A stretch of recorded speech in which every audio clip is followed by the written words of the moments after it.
नमस्कार दर्शकों, स्वागत है आपका हमारे YouTube चैनल रिंकू सत्य की राह में।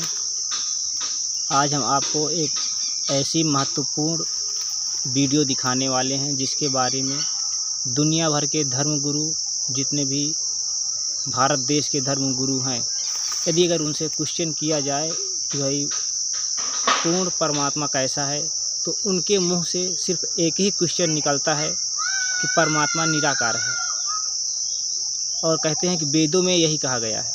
तो आज हम आपको दिखाएंगे वेदों की सच्चाई, जिसके बारे में भगवान को मानव सदृश और उस भगवान का क्या नाम है उसके बारे में भी आपको जानकारी होगी। तो बने रहिए आप हमारे वीडियो में और वीडियो को लास्ट तक ज़रूर देखें, जिससे कि आपको भी पूर्ण परमात्मा का नाम क्या है और वो भगवान कैसा है, निराकार है या साकार है, इसके बारे में आपको भी सही जानकारी प्राप्त हो सके। तो अगर आपने हमारे चैनल को सब्सक्राइब नहीं किया है तो चैनल को भी सब्सक्राइब कर लेना और वीडियो को लाइक, कमेंट, शेयर ज़रूर करना, ताकि ये सच्चाई सभी लोगों तक पहुंच सके। सत साहेब।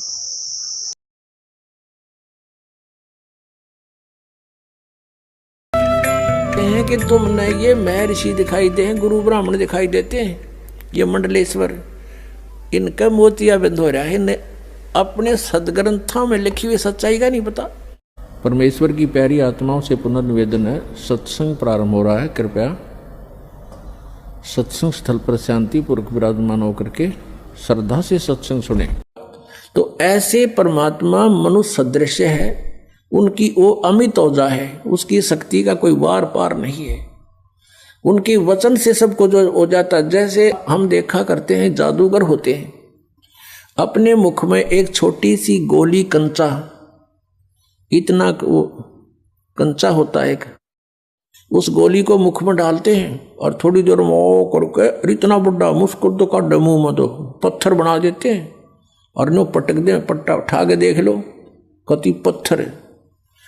तो उस जब एक जादूगर इतना कुछ कर सकता है, और वो तो परम जादूगर, वो तो सर्वशक्तिमान, एक वचन में सब कुछ कर दे।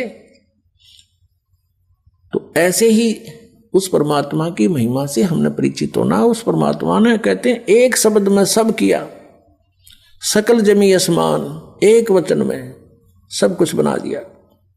तो समर्थ है, वो कुछ भी कर सकता है। तो वो जानकारी स्वयं आकर दी। और ये निराकार बताओ भगवान को, और वेद के साकार है, निराकार है, मनुष्य सदृश है वो अपने आत्माओं। इसलिए परमात्मा कहा करते, मोती मुक्ता दर्शत नाही, ये जग है सब अंदरे, दिखत के तो नैन चश्म, इनका फिरा मोतिया बिंदरे।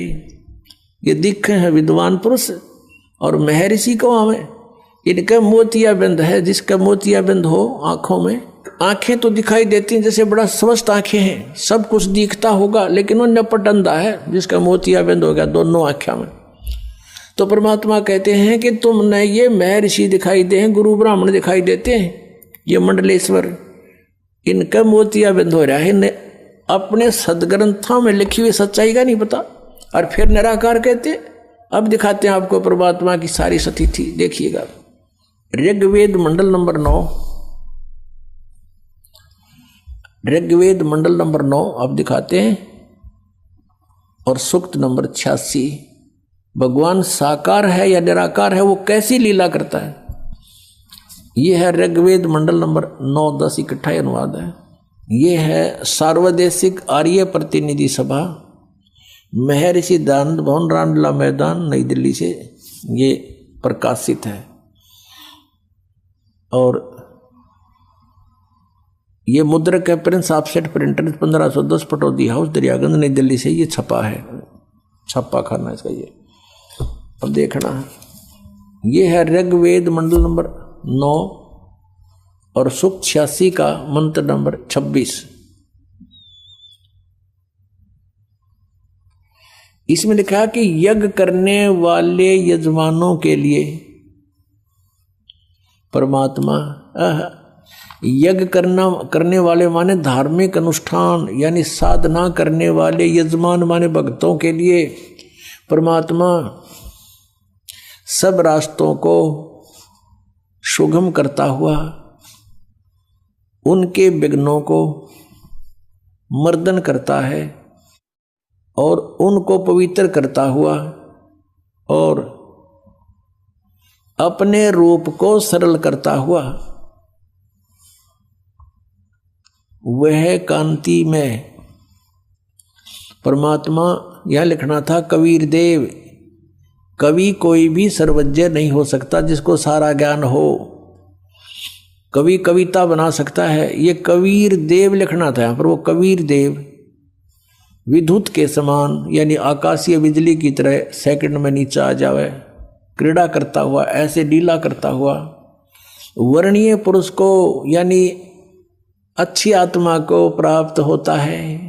अच्छी आत्मा को आके मिलता है वो, जैसे आदरणीय धर्मदास जी को मिले, आदरणीय नानक साहिब जी को मिले, आदरणीय मुलुकदास साहिब जी को मिले, आदरणीय दादू साहिब जी को मिले, आदरणीय गरीबदास साहिब जी गांव छुरानी जिला दद्दर हरियाणा वाले को मिले, आदरणीय गीसा दास साहिब जी गांव खेखड़ा यूपी मेरठ वाले को मिले। तो अच्छे पुरुष को आकर प्राप्त होता है। वो कहाँ रहता हो भगवान? 27वें श्लोक में ऋग्वेद मंडल नंबर 9 और सूक्त नंबर 86 का 26 पढ़कर हम 27 में पा गए। इसमें इन्होंने ये जो निराकार मानते थे भगवान को और वेद बता रहे हैं वह परमात्मा प्रकाश पुंज परमात्मा को, जो परमात्मा ध्युलोक के तीसरे पृष्ठ पर विराजमान है वहां रहता है। तीसरे एक स्थान पर रहता है ध्युलोक के यानी उस तेजो में लोक सतलोक के एक स्थान पर, तीसरे स्थान पर विराजमान है, वहां रहता है। निराकार क्यों करो है भगवान जब वहां बैठा है? आगे दिखाते हैं। यह है ऋग्वेद मंडल नंबर 9 सूक्त 82 का। ऋग्वेद मंडल नंबर 9 और सूक्त 82। और यहां देखें ये है 82वां, 81वां समाप्त हुआ, ये 82वां शुरू हो जाता है। इसका प्रथम मंत्र इसमें लिखा है कि जो सर्वोत्पादक प्रभु, सबकी उत्पत्ति करने वाला परमेश्वर, प्रकाश रूप है। इसका अर्थ है वो तेजोमय स्वरूप साकार है, सद्गुणों की वृष्टि करने वाला, पापों का हरण करने वाला, पाप नाश करने वाला, पाप क्षमा करने वाला है। वह राजेव, राजा के समान, राजेव इसका अर्थ है राजा के समान आगे लिखा है। ये देखना, ये 269 पृष्ठ पे पढ़ रहे हैं। कोई भ्रमत कर देगा कि दूसरा पृष्ठ दिखा दिया होगा। ये 270 दिखाऊंगा। ये देखो 270 यहां लिखा है। 82 का पहला पढ़ रहे हैं, 82 का 9 के 82 का। राजा के समान दर्शनीय है, वो देखने जोगा है, विजिबल है, वो साकार है। राजा की तरह तो मनुष्य जैसा ही हुआ। और वह है पृथ्वी आदि लोक लोकांतरों के चारों ओर शब्दमान हो रहा है। वह वर्णीय पुरुष को, वर्णीय माने अच्छी आत्मा को, श्रेष्ठ पुरुष को, जो दृढ़ भक्त है, जो दृढ़ भक्त है उसको पवित्र करता हुआ प्राप्त होता है। जैसे आदरणीय धर्मदास साहिब जी को जो दृढ़ भक्त थे उसके बाद डगमग नहीं हुए। आदरणीय मुलुकदास साहिब जी को, आदरणीय दादू दास साहिब जी को, आदरणीय गरीबदास साहिब जी गांव छुड़ानी जिला दद्दर हरियाणा वाले को, और आदरणीय गीसा दास साहिब जी को गांव खेखड़ा मेर यूपी वाले को।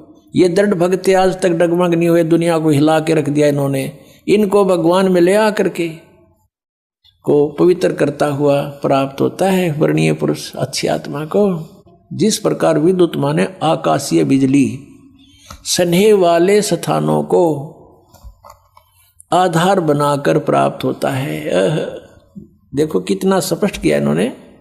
ऋग्वेद मंडल नंबर 9 और सूक्त नंबर 81 में कति कंसेप्ट क्लियर कर दिया कि वो परमात्मा राजा की तरह देखने जोगा है। राजा का अर्थ है कि वो शक्तिशाली होता है, मनुष्य सदृश ही है, राजा के समान है और साकार है, देखने जोगा है। और वो अच्छी आत्मा को वहां से चलकर आकर मिलता है। ये और जो दृढ़ भक्त होते हैं उनको मिलता है, अन्य को नहीं। जैसे आकाश की बिजली, आकाशीय बिजली गिरती है, वो किसी वस्तु पर गिरती है जहां उसका विशेष अट्रैक्शन बनता है। पुराने समय में जब कांसी धातु के बेले थाली हुआ करते प्रांत, और उनको अगर वर्षा के दिनों में कहीं बाहर वो पड़े रह जाते तो हमारे बुजुर्ग दादी माता कहा करते थे कि कांसी के बर्तन पर बिजली गिर जाती है, जब उसका संयोग होता है ऊपर से गिरने का, तो वहां अवश्य उसी को तुरंत वहीं आकर के अट्रैक्ट होती है, उस कारण खिंची आती है, उसी पर गिरती है। उसको उठवाकर अंदर रखवा दिया करते थे। तो कहने का भाव ये है कि परमात्मा उस बिजली की तरह, जैसे वो अपने विशेष जिस पर वो आकर्षण होता वहीं गिरती है, ऐसी स्थिति से परमात्मा उन दृढ़ भक्तों को आकर मिलता है जो मिलन योग्य हों, जिनको वो उनसे आकर्षित होता है, ताकि ये मेरी आगे बढ़ा सके, इस ज्ञान को, काल के जाल को हटा सके, मेरे प्यारी आत्माओं तक ये संदेश पहुंचा सके। और उनका क्या कर ले, आंखें देखें जब भी ना मानो न भगवान मिल लेगा, उन तक काला मिल लेगा जहां ये रह रहे हैं। अब 9वें मंडल सूक्त 82 का मंत्र 1 पढ़ लिया, अब 2 दिखाते हैं, देखिएगा। ऋग्वेद मंडल नंबर 9 सूक्त 82 का हमने ये पढ़ लिया, अब 2 पढ़ते हैं। वो परमात्मा किस उद्देश्य से आता है? हे परमात्मन, उपदेश करने की इच्छा से आप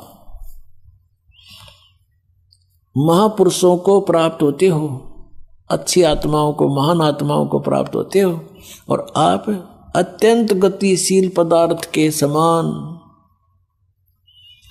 हमारे आध्यात्मिक यज्ञों को प्राप्त होते हो। यानी अत्यंत गतिशील पदार्थ के समान, यानी जैसे बिजली चलती है, बिजली जैसी गति से आप, और उपदेश करने के लिए आते हो, यहां पर सच्चा ज्ञान देने के लिए। आप कबीर देव हैं।